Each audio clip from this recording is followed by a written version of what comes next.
Have you given thought to what it is that the U.S. government's response to your conduct is in terms of what they might say about you, how they might try to depict you? I think the government's going to launch an investigation. I think they're going to say I've committed grave crimes. I've violated the Espionage Act. They're going to say I've aided our enemies in making them aware of these systems.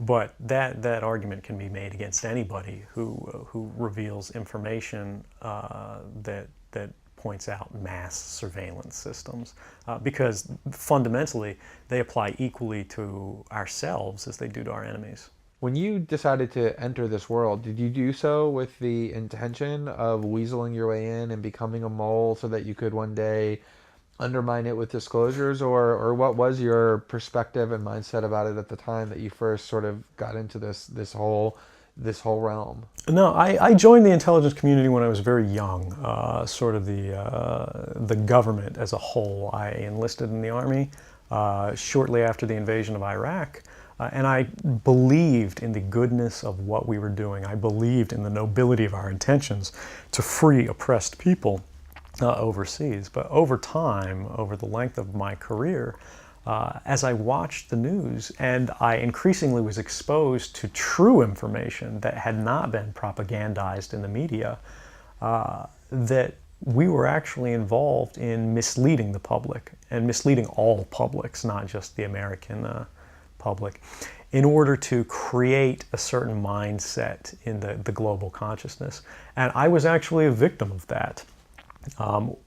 America is a fundamentally good country. We have good people with good values who want to do the right thing.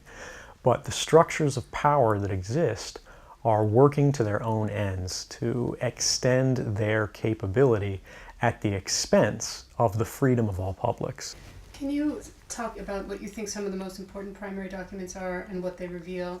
The primary disclosures are the fact that the NSA doesn't limit itself to foreign intelligence. It collects all communications that transit the United States. There are literally no ingress or egress points anywhere in the continental United States where a communication can enter or exit without being monitored and collected and analyzed. The Verizon document speaks highly to this because it literally lays out they're using an authority that was intended to be used to seek warrants against individuals, and they're applying it to the whole of society by basically subverting a corporate partnership through major telecommunications providers, and they're getting everyone's calls, everyone's call records, and everyone's internet traffic as well. On top of that, you've got Boundless Informant, which is sort of a global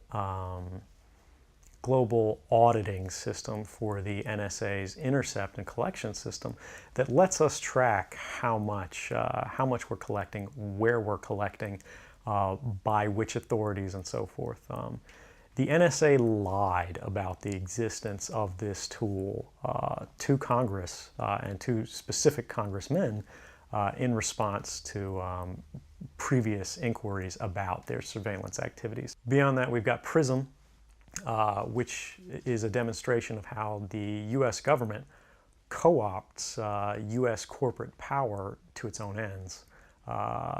Companies like Google, Facebook, Apple, Microsoft, they all get together with the NSA and provide the NSA direct access to the back ends of all of the systems you use to communicate, to store data, to put things in the cloud, and even just to send birthday wishes and keep a record of your life. And they give NSA direct access that they don't need to oversee, so they can't be held liable for it. I think that's a dangerous capability for anybody to have, but particularly an organization that's demonstrated time and time again that they'll work to shield themselves from oversight. Was there a specific point in time that you can point to when you crossed the line from contemplation to decision making and commitment to do this? I grew up with the understanding that the world I lived in was one where people enjoyed a sort of freedom to communicate with each other in privacy without it being monitored, without it being measured or analyzed or sort of judged by these shadowy figures or systems anytime they mention anything that travels across public lines. I think a lot of people of my generation, anybody who grew up with the internet, that was their understanding. As we've seen the internet and government's relation to the internet evolve over time, we've seen that sort of open debate, that free market of ideas, sort of lose its domain and be shrunk.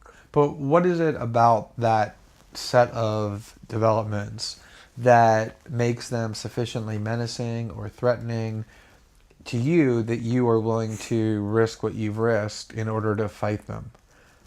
I don't want to live in a world where everything that I say, everything I do, everyone I talk to, every expression of creativity or love or friendship is recorded. And that's not something I'm willing to support. It's not something I'm willing to build. And it's not something I'm willing to live under. So I think anyone who opposes that sort of world has an obligation to act in the way they can. Now, I've watched and waited and tried to do my job in the most policy-driven way I could, which is to wait and allow other people, wait and allow our leadership, our figures to sort of correct the excesses of government when we go too far. But as I've watched, I've seen that it's not occurring. And in fact, we're compounding the excesses of prior governments and making it worse and more invasive. And no one is really standing to stop it.